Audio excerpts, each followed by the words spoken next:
Hey everyone, this is Dave Cohen on Guitar Tales, Rob Balducci. Thank you so much for joining us. Hey, how you doing? Thanks so much for having me. Great. Just for the first time ever, I put this guy on right here. He is our 30-second guest on the show. All right, leave Hey, me Bo, how you doing? alone. So I am thrilled to have you. You are, I think, our second shredder guitar guest. We had the great Steve Bello on in season 1, and I think we're in season 4 at this point now. I had a lot of fun looking around YouTube, checking out a lot of your videos. I know you're really into gear, and as a little bit of a clue, I could just look behind you right now. I can see all sorts of great gear stuff. Yeah, it's the disease, you know? It's a wonderful disease, in my Yeah. humble opinion. Yeah, you got all sorts of great stuff there. Look at that.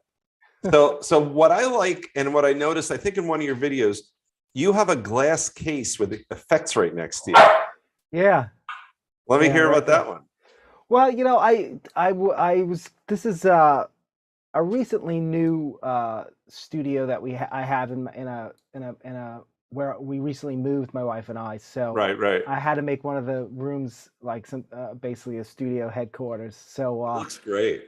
yeah, when we were setting it up, I have so many pedals. I still have some of the first pedals from when I was a kid. So I was like, I want somewhere to put them because in my other place, everything was unorganized. So I said, the new place, I'm starting fresh. I'm going to do it nice. It So, looks great. yeah, I found this in IKEA. I was going to ask, in its regular life or its intended use, what do you think that's for? Is it like for curios, for like glasses? I think either that or it's like somebody that like maybe has a collection of some glasses or figurines or something. Yeah, it looks really cool. I like that a lot. And I had a feeling Bo was going to be a little difficult with this tonight. Hey, before I forget, let's toast each other.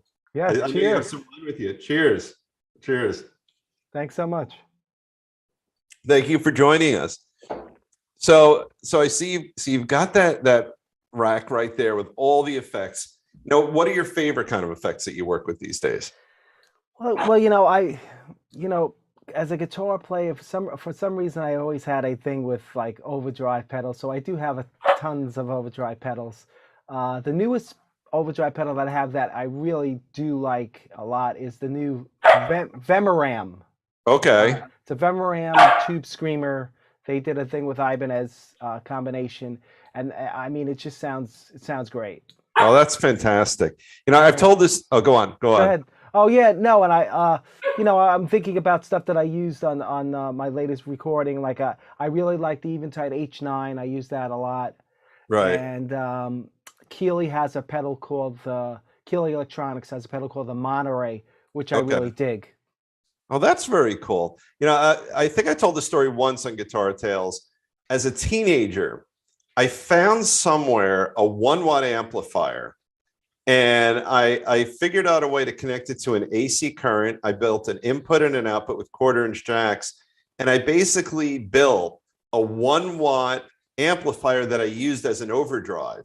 So I sort of built it like a guitar special effect, but what I was really doing was, getting the basic input from the guitar, which isn't boosted, and then exporting a 1 watt signal, and then taking that 1 watt signal and putting it fresh into the input of a guitar amp.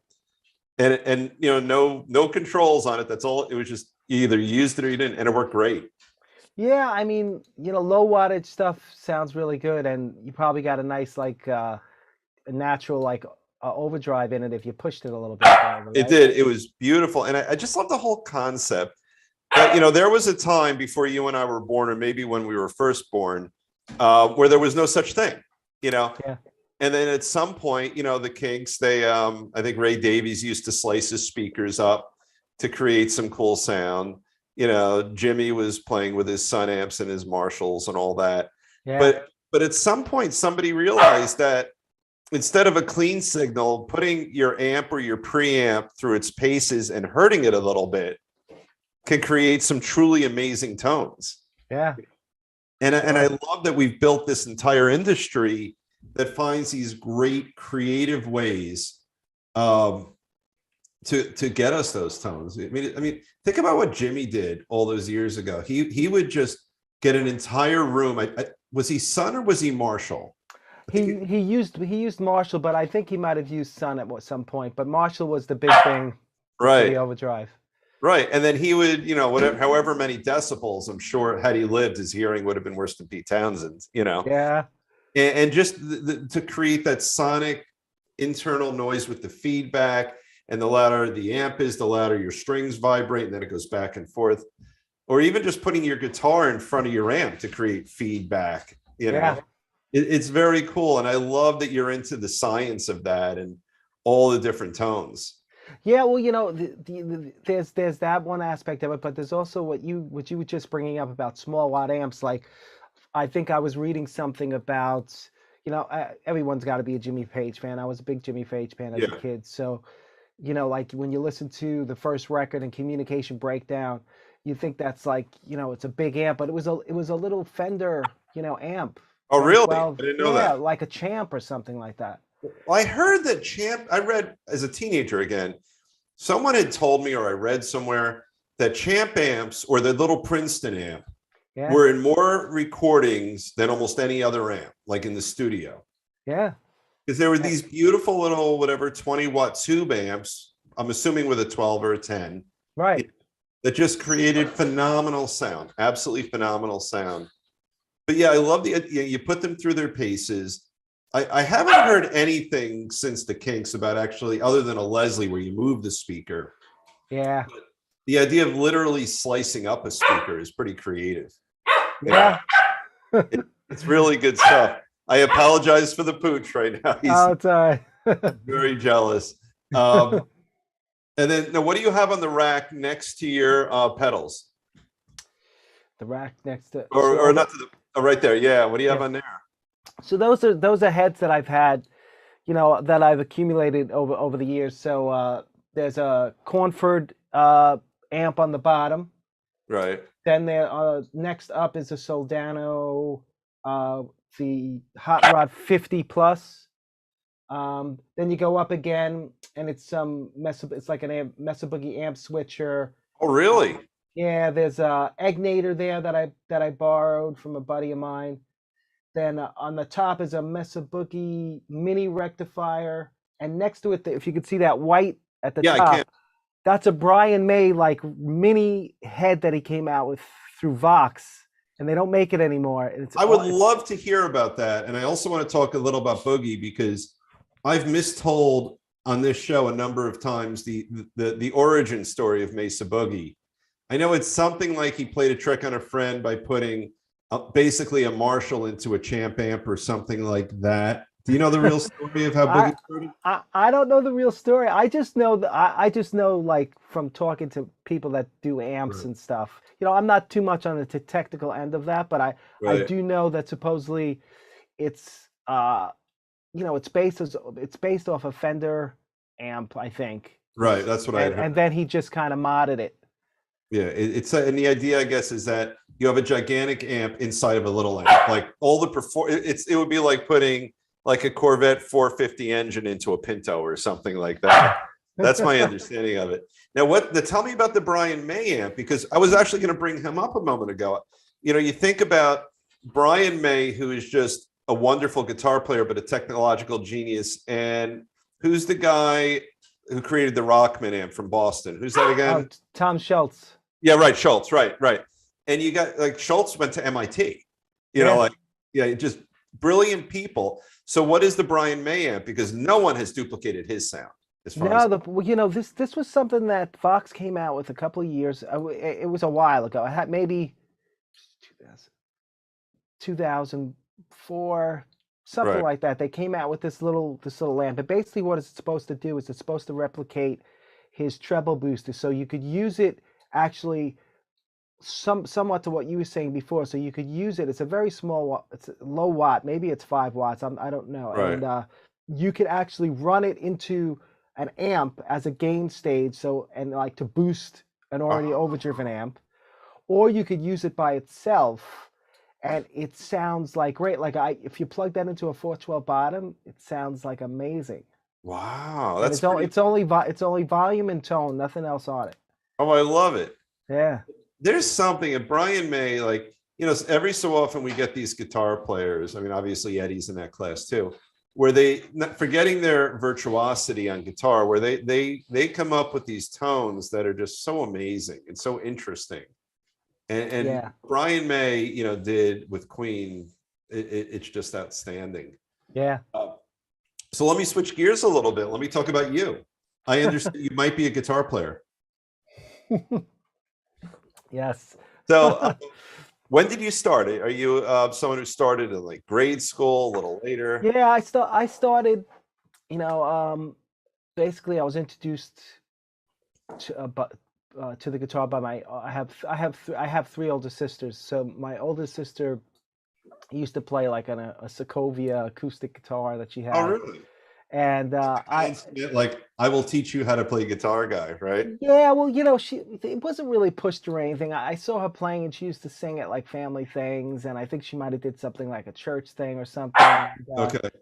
And I started to, interest in it maybe around 8, 9 years old, and then like maybe 10 or 11 years old is when I really started to have an interest in it. So that's Well, really that's kind great. of when I started. So that's nice and young. I mean, we've had some people on who started as teenagers or even young adults. Uh, Yeah, but that's fantastic. And yeah. when did this? I'm going to ask you to put humility aside for a moment, because I know you're a shredder and I know I've watched. When did you sort of get the sense, hey, I might be pretty damn good at this? At what age were you feeling that? Um, well, to be honest with you, I come from like school of that you can't really have an attitude that in that way that you think that you're good or something. There's two way. I learned this I from a appreciate that. teacher. I learned this from a teacher.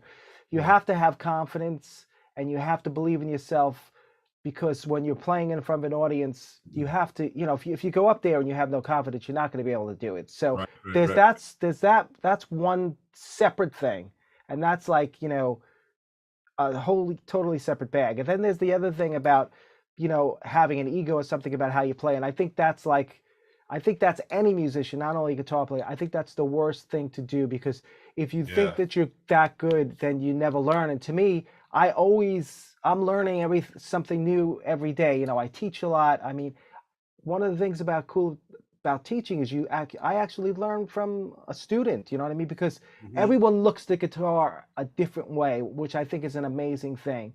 So Yeah. if I showed you a blues pattern and I had a blues pattern, we had a kid here, a blues pattern, you're going to play, even though it's the same notes, you're going to play something different. He will, I will, and that's the magic.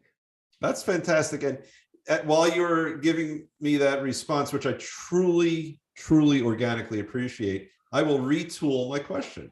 All right. When was it that you thought, hey, I might want to do this professionally? I mean, I think early on, one thing that I did bring up early when we saw about the age, Right. when I was around, I think 10 or 11, I actually came down with type 1 juvenile diabetes. Oh, wow. So that was sort of like I came down with that, and that's sort of when I started to get into the guitar, and that kind of was the guitar was sort of my escape, So it was really like all I kind of did for the first couple of years, when I was doing it, from instead of going out, I would be sitting home 14, 15, come home from school, and that's all I would do, for years. So at that point, when I saw that, there's something about uh, learning an instrument, any instrument really, there's a focus that you have to put into it, and I Right. think that's why I think that music is so important, even with regular school stuff, because Absolutely. playing an instrument, there's a certain focus that you need, and if you apply that focus to your grades and your schooling, it definitely, you can adapt that to your scholastic stuff. So it actually really helped me, and I started to know that this is what I wanted to do, just because that was my escape and it made me feel good. So you want to do something that makes you feel good. Mhm. So Yeah. I kind of knew early on. So one of the things I like about that story is that you took what was and certainly could have been an adversity in your life, which is the diagnosis of the diabetes. But then on some strange level, the diabetes took care of you Yeah. and sort of forced you, to be, potentially more sedentary or maybe just sort of focused on your health more than running around and being more, say, physically or outwardly active. But then it gave you this amazing gift. It literally gave you the gift of music. You know, Yeah, for sure. Definitely did. that's super cool. And then now in high school, did you take the route where you were in bands and doing the cover tunes and all that kind of stuff? Yeah, I was in a band early, so I was in a band at like 14 years old, Okay. and everybody else was older than me, like 18, in their 18 and 19 years old, and we started playing around, and I really, they wouldn't allow me in the venues, so I had to Right. bring a chaperone. So my father used to come with me all the time. He Oh, would that's drive me, he would be fantastic. the chaperone. So that continued for years because you know, I was playing for a while. Um, Well, are you a Jersey guy? Are you from New York? Queens, Yeah, Queens, New I York. heard a little New York in here. My family's from Brooklyn. Okay, Um, but yeah, so I'm thinking you look younger than I do. So by the time you're of age, everywhere it's 21, right? right. I was chasing it when I was 18. Let me think. When I was 18, they lowered it to 19. And right before I turned 19, they raised the drinking age to 20. Then right before I was 20, they raised the drinking age to 21. So I kept chasing it, but I had a fake ID, so that helped. But Yeah, um, but yeah, so if you're in a band at 14, so that's 7 years yeah, that you can't legally, at least on your own, be in any of those venues if they had alcohol. yeah. My father would take me everywhere. That's excellent. He was very supportive. Both my parents. Now, even though you were raised to be and continue to be humble, you just shared something with me. If you're 14 and you're in bands with people who are 18 and up, that tells me you're good. You know, Well, but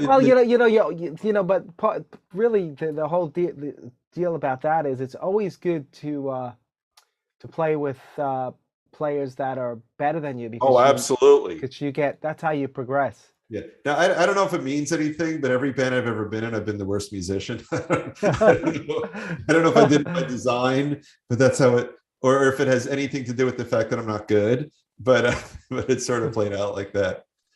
With one exception, though, when I was the same age, when I was 14, I was with some older guys in a band called Bloody Smegma. Yes, I I was a like that. guitar band, and we were a punk band in 19, I think 79 or maybe 78, 79. And they were older and they were worse than I was. They didn't even tune their instruments. Although years later, they actually put out a couple of EPs. Wow. They did okay for themselves. They actually got pretty good. Um, so you're in high school, you're playing gigs, and you're not just playing at high school events, you're playing in real venues. Like, Yeah, hey, we're playing bars. We're playing. There was a bunch of clubs in New York and Long Island, Queens. right. Now, what's interesting, I'm wondering, um, so you've got these older guys and maybe gals in the band, but you're a 14-year-old kid with dad. So at that age, you're not I'm guessing, and you could correct me if I'm wrong, you're not really at that juncture partaking in the rock and roll lifestyle, right? No, no, definitely not. It's like, Yeah. we go down to the gig and, I would do my thing, and Yeah. my father was cool though. He would hang out Right. with us in the band and stuff. But, I once I started to, but I can't lie, like once I got to like 16, 17, of course they would sneak me the beers or something and I Right, would right, right. partake. Yeah, But that's not at 14. yeah, not at 14, but I would think by 17, 18, 19, Yeah, whether you had your fake ID or you just sort of got in or what have you. yeah. That because you're not just in a band on a stage in a bar, you're in a band on stage in a bar playing either rhythm or maybe even at that point lead guitar. So that makes you probably the second most visible person next to the singer, right? Yeah. you know as a rhythm guitar player in college, no one was interested in me, but as a lead guitar player, and you're playing in real venues, you're getting attention at that point, right? Well, yeah, it would be a lot of times it would be, look at the young kid, Oh, playing right, right, right. playing the Black Sabbath solo to Neon Nights or something. Right, That right, would be like, wow, and then it would be like, it was cool because a lot of the girls would be like, oh, he's so cute, he's a young kid. right, right. You suffered from what I did, which is a baby face, right? You weren't 19 looking, you were like you were 25. You were looking, yeah, that's how I was. Exactly. Yeah. So you're doing that through high school and beyond. Um, and then when did you start to segue into original work? Well, I started to I started to write early on and get ideas, and I would put them on like I would put it on like a regular, one of those old cassette players, and I would put it on the cassette players. And then eventually I got like a Tascam four Which is track, which I still have down which here is in the better than the corner. Fostex. Yeah, I had a and Fostex. Yeah. yeah, and I mean I just started to get some ideas to put it down, and you know I was at that time I was starting to get into stuff from like my sister, and I heard like Jeff Beck instrumental stuff, Mhm. and that kind of like and to be honest with you, through my career of being in a band with cover bands, there was always it's like the lead singer disease thing. There was always a problem with the singers. So at one point, maybe maybe around 18 or 19, between 18 and 20, I kind of got fed up with the whole idea of the dealing with the with that kind of The ego. stuff. Yeah, so I said, you know what? I'm gonna start to think about this instrumental thing, and I think it was in college, and I met a drummer, uh, and we was in a cover band as well at that point, and then I started to do originals, and we put like a trio together, and it's interesting that it was me, it was the drummer Keith Caramello, and the bass player was a guy named Dan Miranda, who he actually ended up playing in Queen, for when they did those shows. Oh, really? Yeah, he's on my first album. He's a really That's great very bass player. cool. Yeah. So I mean, I started to get the itch to do the instrumental thing, and at that point the name of the band was called Max, and then I ended up changing it like around 1990 something. The band started to I started to get some interest, and we started to got like a thing to do my first record, and I was talking with the label and the people there, and they thought that it would be better to change it to my name, so that's what we did, and then it ended up just staying that way. Right. Well, that I think what happens sometimes is that when people have the right combination of devotion, talent, and work ethic, it just becomes natural that that person is the draw. And if you have to brand it, you can pick a random name. You could pick Foresight or some weird name like Right. that. But if you are the draw, you're the glue, then it makes the most sense to do that.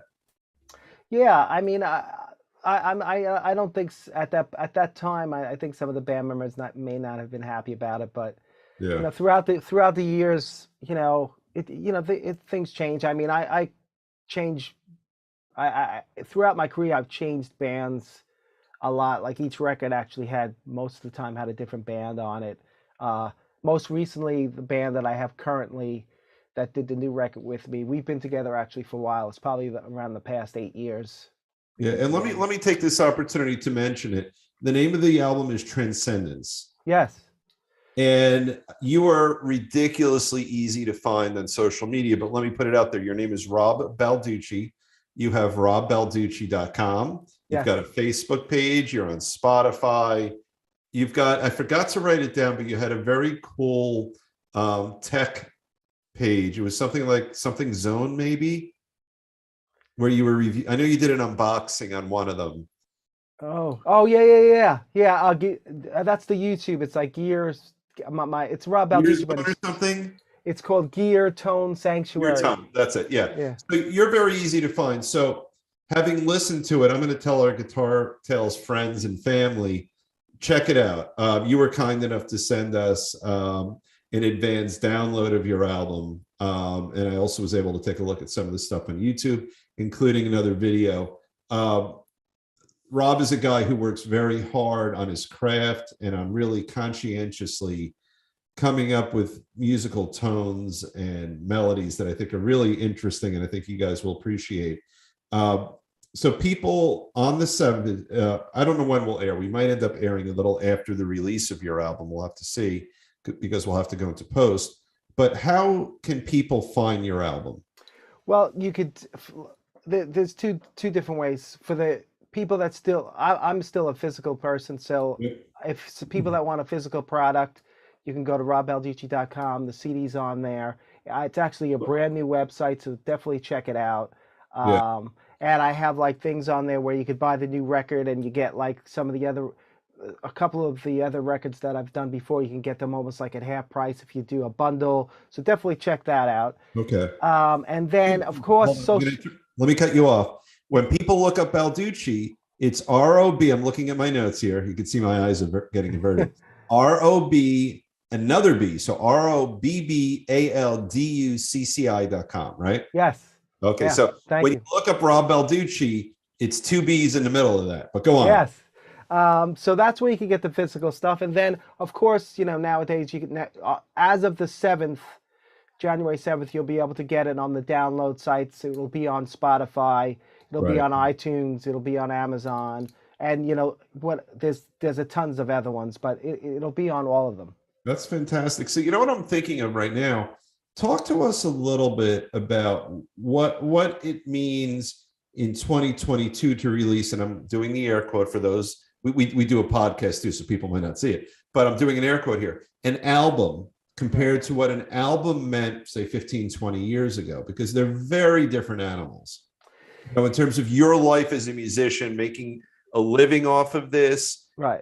The experience of someone who is a consumer of music, right? Right. What does it mean to you right now to release an album? Well, to be honest with you, as an artist, it hasn't changed. I mean, you work on something. Each one of my records is like I see it as a time capsule of a certain period in my life. Right. So this captures the new album. Transcendence captured a certain period. I'm an independent artist, so let's get that clear. It's like and that's exactly what it is. I'm an artist. I'm not doing this. If I would have gotten into this to make to be a lot of money, I would have quit a long time ago.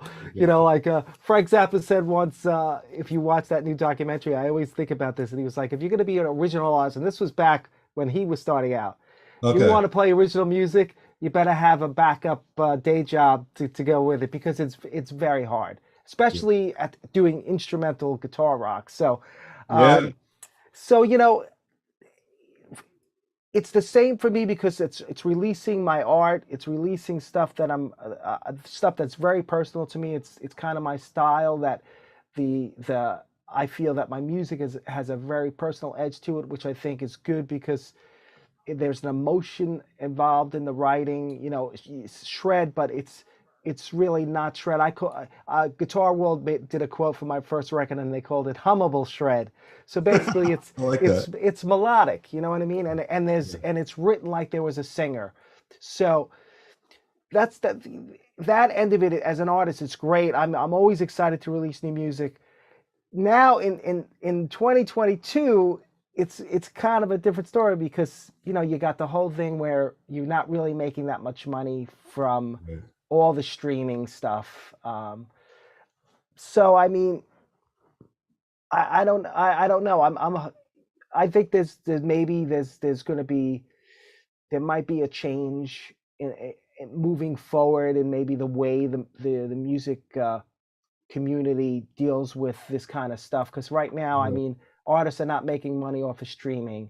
I did recently, something to talk about is I did get involved with this new website that I did.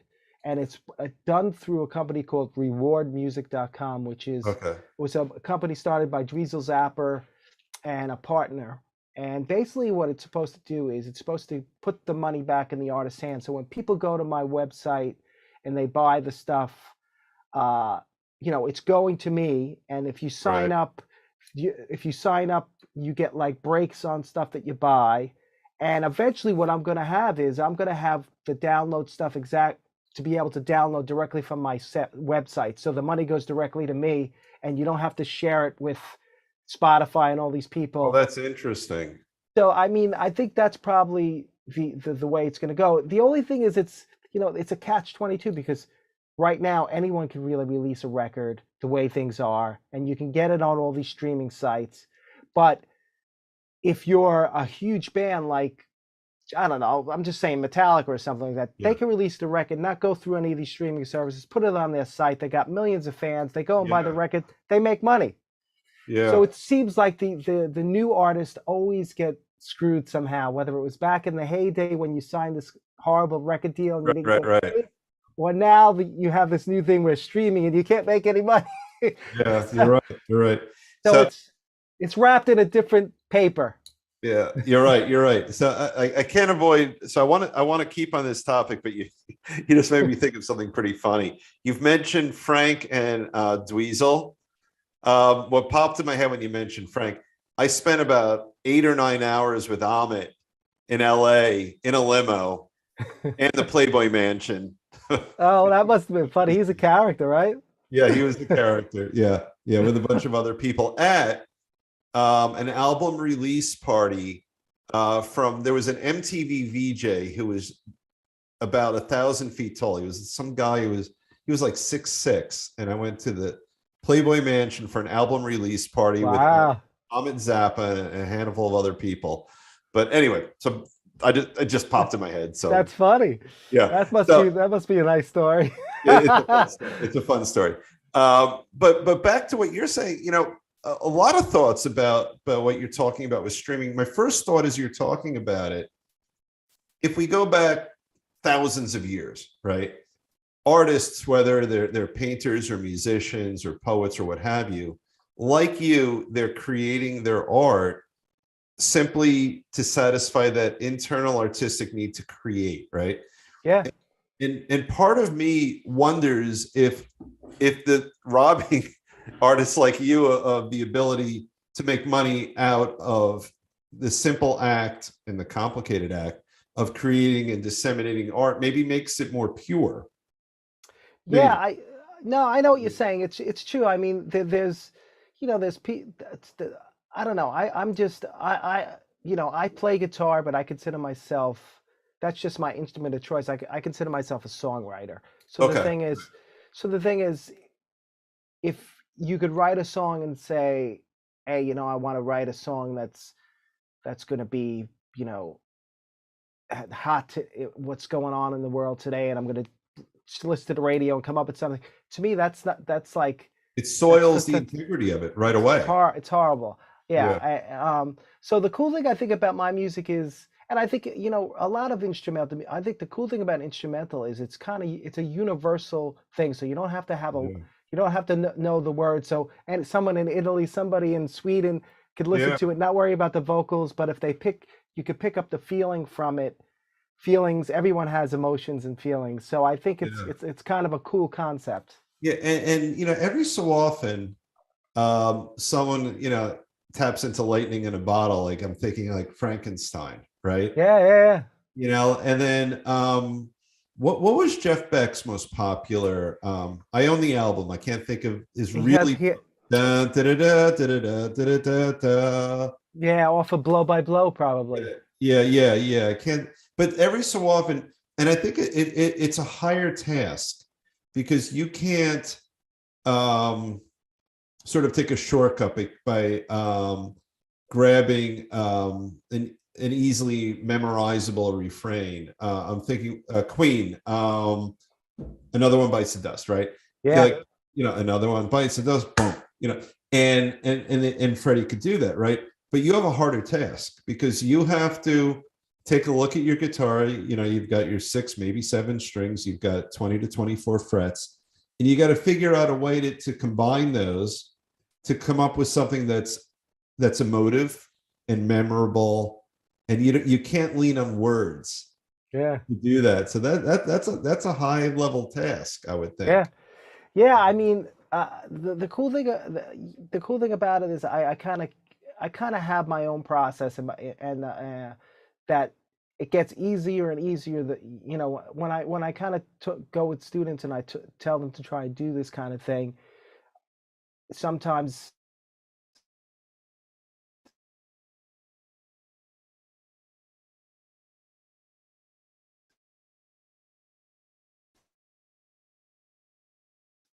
thing that I come up with, and then I kind of hone Oh, in on that cool. and try and write something that with from the inspiration. So like I could give you an example on Yeah. the new record. The new record has a lot to do with the last couple of years of my life. I lost both of my parents, Oh, I'm sorry. so a lot of the inspiration comes from the process of dealing with all that. So Yeah. there's one song called "Life Is Precious," and I basically came up with the melody and the title from like being with my father when he was in the hospital. I was in there a lot with him, and you know we would you know maybe they were wanted to do something else to try and help him, and I was like the person that they went to. I forgot the term, but they would my approval they had to get. You, you're So you were the healthcare power of attorney. yes, yes. So they were You're being interviewed by a lawyer right now, so I know these things. So yeah, so so I'm they would. sorry you had to be in that position. Oh yeah, you know, but he wanted it that way, so it was good. So Okay. Okay. you know, they would come to me and they'd say, "Listen, we want to try this." So I would go to my father, "Hey, you know," and I was straight with them, you know, and I would say, "Dad, listen, they're gonna have to go into your leg and try and open up the vein. If they don't do that, you know, it's probably gonna get infected, and in the long run, you know, you're going to go into hospice and you're going to die." So I said, either we go that route or we go and we try and fix it. I said, "What do you want to do?" And it was always be like, he would say, "Robert, life is precious." He says, let's go and try it." And this happened like a bunch of times where we would try this thing, and I would say, "Dad, we could give up, or do you want to go?" And he would always come back with that phrase, so it stuck in my head. And then Wow. that's what the song, you know, that's why I named the song that, and that was the inspiration. That's nothing short of beautiful. No, Good for thank you. you. Good for you.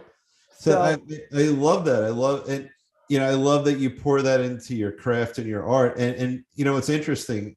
I'm looking to your right, my left, into that little case. And when you were trying to convey those feelings, those emotions, those thoughts, it makes all the more sense that you're not just picking one special effects box.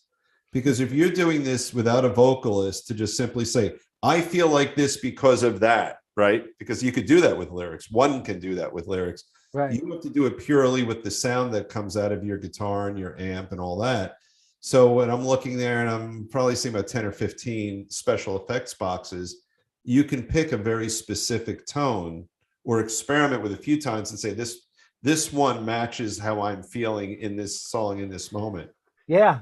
So Yeah, it makes yeah, sense. I mean, that's the cool thing about you know, nowadays where you're able to do the stuff like I recorded the guitar part. Everything wasn't recorded in here. All the guitars were. So I could like, you know, without having to worry about breaking the bank because of studio time, I could sit here and Yeah. say, "Hey, this song I want it to sound like this, and how am I going to get it?" And I could fiddle around, get the sound, and then do the. And that's what's cool, I think, about the new record, is that there isn't like each song has its own vibe because there was Yeah. different stuff used on it. Which in the old days, I remember going in, you know, when I first my first 2 3 records, because we were in a big studio and you had to pay, it would be like, I got a lead sound, let's do the leads for 3 tracks. Every track, right? Now it's like I get to mess around. So in the at the end result, I think is a nicer. I wonder if you'll know better than I, are studios hurting these days because, you know, people can do what you do in a home studio with an Apple or whatever, or Yeah, what? I think like in Manhattan, there was Avatar Studios, which is a Power Station studio, they ended up not doing too well, and I think Berkeley ended up buying them, and they're doing Okay. like teaching through there. The Hit Factory, which is another big one in the city, closed. So I think some of the bigger studios, and this is just New York, so I'm thinking all around the country are closing. But I think like, for this platinum selling artists that sell a lot of money, they have the ability to go in. Like John Mayer still goes into the Power Station and he wants to record there, but he's got the money to Is do it. that by the way the same studio where Robert Palmer? Yeah, That's what he named the album after, right? yeah, yeah, Okay. All right. Making sure I have my history right. Okay. yeah. It's a great studio. Oh yeah, that's very cool, and it's interesting because for how all of us can lament, what's happening with technology and social media and all that. A lot of it is a great equalizer. Like, I'm gonna look at you and guess that you're probably 41, 42. Am I close? You're in the territory. I hit my Okay. age after I turned 30. I said I was never going to be any older. That's all right. So all right, it's all good. So I'm an old fart compared to you. I'm 57. If all goes well, I'll be 58 pretty soon. So, who would have thunk if you were my age, let's say, even your age, let's say, 25 years ago, who would have thunk that you could put out a product like you can put out in 2021 or 2022 with that level of sonic quality, basically free once you buy, relatively modest equipment. Yeah, I mean, you could, there are people who are recording movies on an iPhone. yeah. I mean, Apple tells us that. I don't know if it's really true, but that's what Apple says, and I'm afraid to contradict Apple. They might kill me. But certainly, if you have iMac is the standalone. What do they call the laptop? Is it The Mac Pro. Mac Pro? That's my kids have that. All right. So if you have a Mac Pro, you buy the right software and a decent microphone, and the effects you have. That's like 2 hours of studio time 25 years ago. Oh yeah, yeah. And you could put out a gorgeous product from a sonic point of view, right? Yeah, yeah, for sure. I mean, you got to realize when you look back at what the Beatles were recording on now is, I got more technology right here at this little desk than they had, but it doesn't mean that that's a good thing either. I know. The funny thing is, I'll come back. I mentioned earlier, I don't know if it was before we chatted, before we started recording or not. We had Steve Conti on, who's a big New York guy, and he was with the New York Dolls for years. I think he might still be with them. Even we were talking about tape, right? Reel to reel. Do you have any thoughts about the amazing equalizing qualities of this digital technology now versus, let's go back, I mentioned way earlier, the Kinks, right? So that the Kinks, we all know, if they're slicing up speakers, if they're recording, they're using a tape. They're using a physical tape that, I guess, a half inch, right? Right. So do you have any views about, sort of the beauty of the imperfection of analog versus the perfection of digital? Yeah, I totally do. I mean, my first two records were done on was the first one was done on a reel, but it was a digital reel. Okay. The second one was done analog. So what does a digital reel mean? It was right. It was the first kind of it was a Sony one of those big Sony machines, and it had a reel on it. But the second one was analog. So I do know the difference, and I do think there's a difference. Yeah. And the thing, the weird thing about, the funny thing about you bringing this up is like today, like I was going to try and do like a vinyl pressing because everyone's into the vinyl, but it's very expensive. But I bet, yeah. People now like are going crazy for this vinyl, but you don't realize is that they're taking a digital. It's like you're listening to a CD, but you're listening to it. It's not the same thing. If it wasn't recorded and going through the analog equipment, it's not going to sound different on the vinyl. Yeah, that's a silly. That's a hokey proposition. Yeah. Now getting, if you were to go into the studio with a tube amp and a tape recorder in analog and press a vinyl out of that, that's a different animal.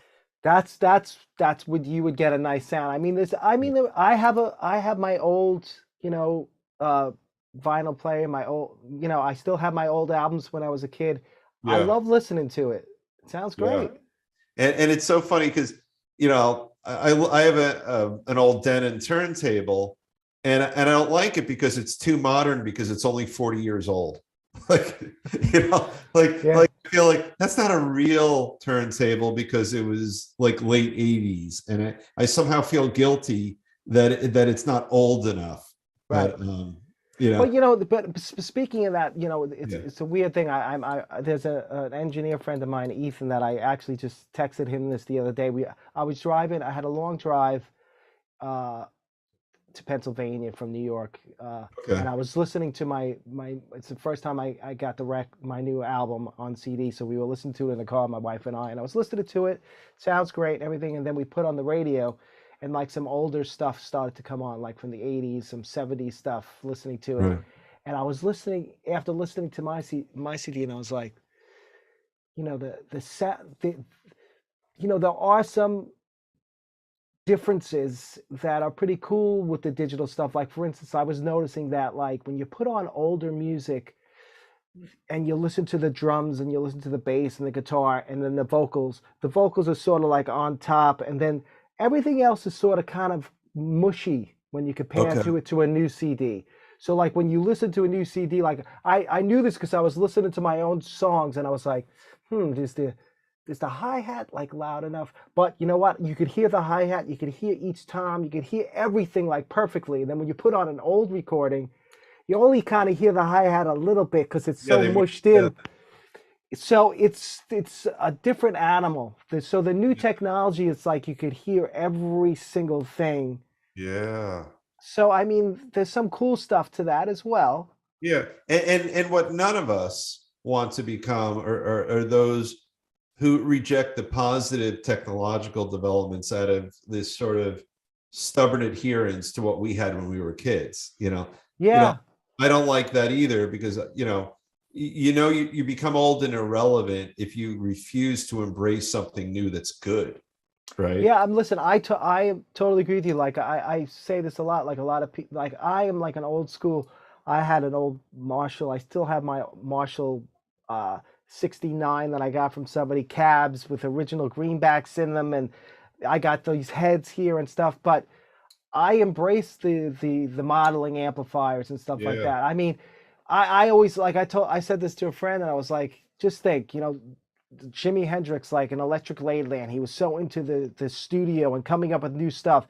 You think that if Jimi Hendrix was alive now, he would be and take advantage of the new Right. technology? Exactly.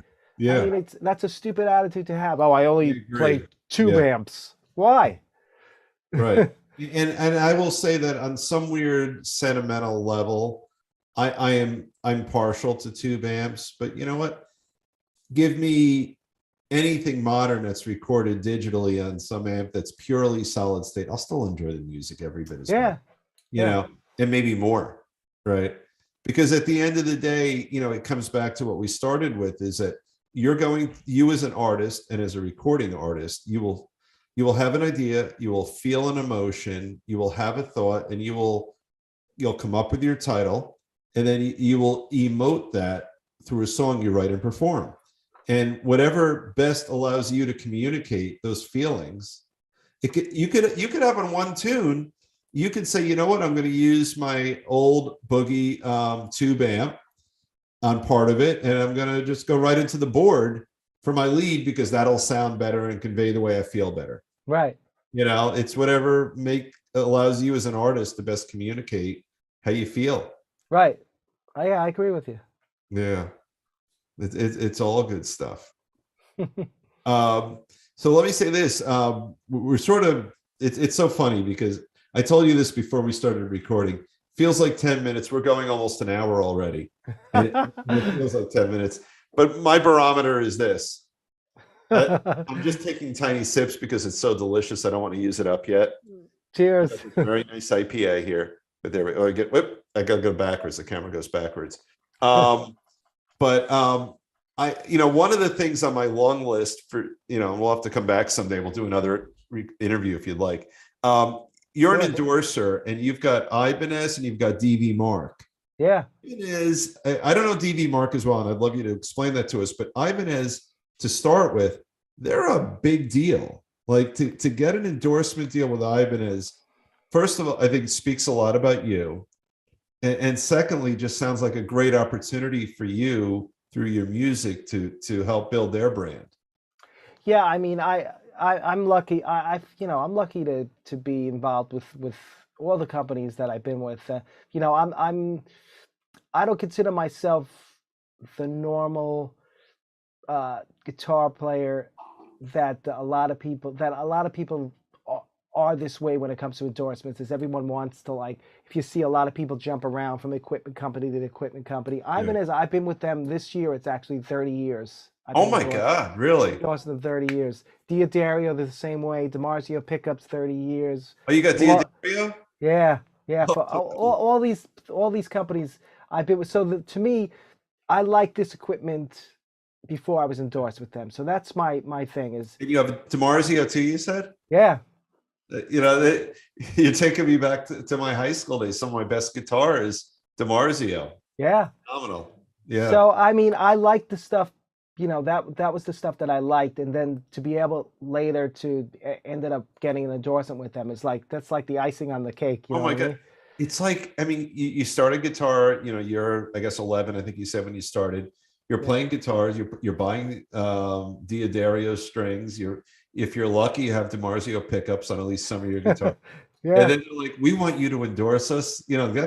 That's really cool. No, it's a big deal. I mean, I'm really happy. And it says, to me, it says a lot about the companies because, like I said before, it's not like I'm like, this big artist that's, I'm an independent artist, and these companies support all different levels of musicians, which is a really good thing. That's beautiful. It's absolutely beautiful. Well, I got to tell you, this has been a lot of fun. I love the process here of getting on our Guitar Tales show, of getting to meet really nice, interesting people, and you sure as hell fall in that category. Thanks. Thank you so much. Thanks for having me. Thanks to Scott for hooking it up with us. Yeah, absolutely. I'm an asshole now. I forgot to mention Scott Guitarma says thank you for connecting us. Our wonderful publicist, who is also the guitar player for the Smoking Jackets, and our dear friends at Riverview Studios. So Rob Balducci, robbalducci.com, or just look up Rob Balducci on Facebook. I'm going to guess you're on Instagram. Maybe you're not. Yes. Yeah. All right. Instagram, Spotify, just put them in your browser. You'll find them, and more importantly, you'll find really amazing stuff. So we're going to sign off right now, but this is Dave Cohen on Guitar Tales. We've had a great time. We'll have more wonderful programming for you. Everybody have a great night and be safe. Thank you.